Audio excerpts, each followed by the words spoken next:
Hi, I'm Jerry Ford and welcome to my studio and welcome to this month's edition of the Mug Rug of the Month Club. This design is free. Just send me an email request at waltzquilt@yahoo.com, or if you would like to become a member of our Mug Rug of the Month Club, just send me an email and I'll be happy to put you on the list so you don't miss upcoming designs. Okay, let's get started. This design can be made with any machine that has a 5x7 embroidery field.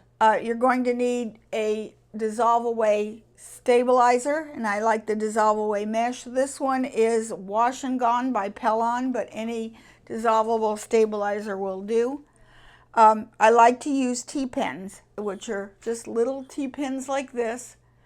And what these are for is that whenever you're using a really thin stabilizer, you just insert these just at the edges of the hoop where the two hoops meet, and it helps to keep the fabric from being drawn in by the stitching process. You're going to need just a scrap of cotton batting or Insulbrite. It will also help to have a nice sharp pair of embroidery scissors. I prefer the curved ones.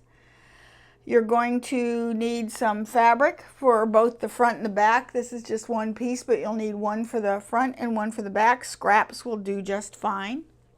You're going to need embroidery thread colors. Depends on the color of dog you want to do. This mug rug is dedicated to my son's new puppy named Potato. And he's a Great Dane. He's 6 months old and already 105 pounds. I'm glad I don't have to feed him every day. Okay, so anyway, the colors that you'll need, of course, you want it to match your dog. So Potato is a fawn colored dog, so I'm going to have a tan color, a medium brown, a dark brown, a charcoal gray for his nose, black to do the outlining, and whatever color you want to do for the border. I'm choosing red, but you could pick any color. But whatever color you choose for this, make sure you wind a bobbin of the same color. The rest of the embroidery can be done with normal embroidery bobbin thread. Okay, I've loaded the design onto the machine and the hoop also onto the machine. The first thing I'm going to do is put the batting sort of in the center, and I want to sort of fill the hoop. If you're not sure if you have enough batting, then run a trial. And so, yep, that'll fit. We're good. Okay, that's just right. Okay, so I'm going to stitch the first color stop, and that's going to tack down the batting.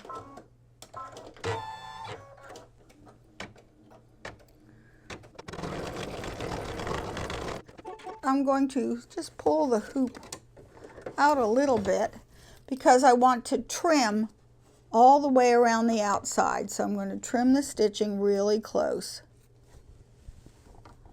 This is actually easier if you take the hoop off of the machine and do it on a flat table, which is what I'm going to do, but you get the idea. So I will be back in just a moment. See, this is already cut back. Put the hoop back into the machine. I put the tan in my needle, but any color could do. I'm going to cover the batting with the background fabric and then tack it down. Make sure it covers all the stitches. You're going to start working on the dog, and the first color it goes for is the tan color. It's going to do the ear and one of the legs.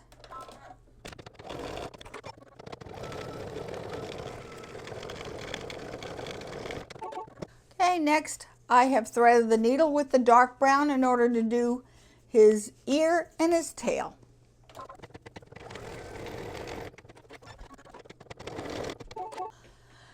The fifth color stop, I'm going to go ahead and use the medium brown to do the highlights on the leg. The sixth color stop is going to be back to the tan color to do the body of the dog. And I'm going to go ahead and stitch this off camera because this is the color stop that's going to take the longest. I will be back. Next, it's dark brown, and we're on color stop number 7 that will do the other ear, the dark part of the other ear. Okay, color stop number 8 is for the medium brown in order to do some of the details for the dog.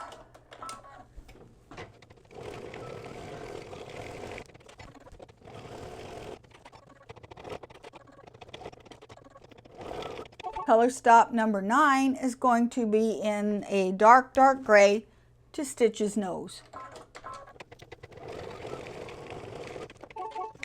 Then color stop number 10 is going to be black in order to do all of the outlining and detail work for the dog. This is the last color stop for the dog. I'll go ahead and finish this off camera. Okay, we're now finished stitching out the dog, so I'm going to turn this over on the back, and you can clip any dark threads if you like. I'm going to place my backing fabric, and I'm just going to use plain white. I'm going to stick a couple of pins in here. I like to use the curved quilting pins because they're just easier to deal with. And don't worry, I'm not going to leave these here. I'm going to turn this over because now I can just hold this like this and pin. You could also tape the back down. I'm not a big fan of tape. So now I will move these pins to the front. I'm not going to leave them here, don't worry about that. Definitely going to take them out. And that's just simply so I can get this back under the machine without worrying about whether that bottom fabric is going to flip around. Okay, and once, or you could even, if you're brave, just lift it up and float a piece from underneath. This is floating, but with a little more insurance. Taking the pins out. And now I'm going to tack down the bottom fabric.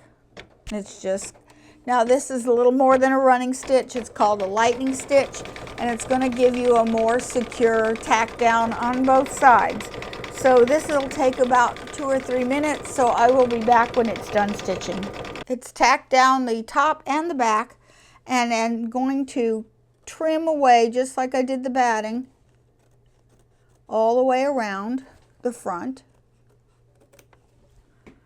and then turn it around and do the same thing on the back and clip any stray threads you have. Okay, I'm going to finish this off camera and then I'll be right back. After I did the lightning stitch, I turned it over and trimmed it from both sides. Both sides are trimmed away. And now I'm going to do the last stitch, which is going to be the satin stitch to seal down the edges. And again, I will go ahead and do this off camera because this will take about 10 minutes. This is the bulk of your stitching right here. Okay, this is finished. So now I'm going to remove the frame from the machine and take the fabric out of the hoop, remove the T-pins, and then cut really close to the edges. Okay, it's all finished.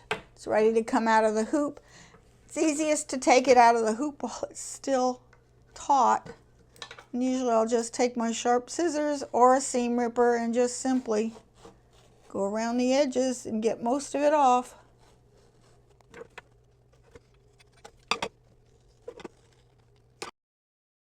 This is a dissolve away stabilizer.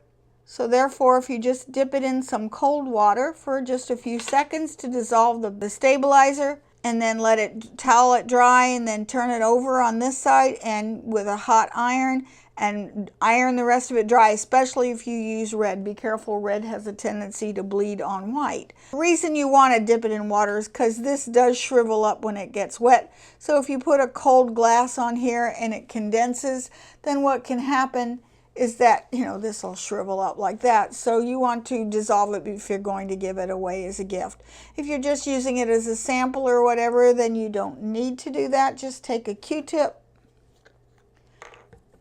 dip it in some water, and just go along the edges, especially if this is going to be an ornament and not washed. And then see, that'll dissolve stabilizer away from the edges. Works really good. I'm going to go ahead and wet this because I am going to be giving this to my son for his office to remind him of what's waiting for him at home. 110-pound baby Great Dane. So if you like this design, send me an email at waltzquilt@yahoo.com and I'll be happy to send it to you. It'll be in PES format. If you want to be a member of our Mug Rug of the Month Club, then also email me at waltzquilt@yahoo.com and I'll be happy to add you to next month's mailing list. So thank you so much for watching. I hope you enjoyed this little project. I hope to see you next month. Don't forget to like, subscribe, comment, and share. See you later. Bye.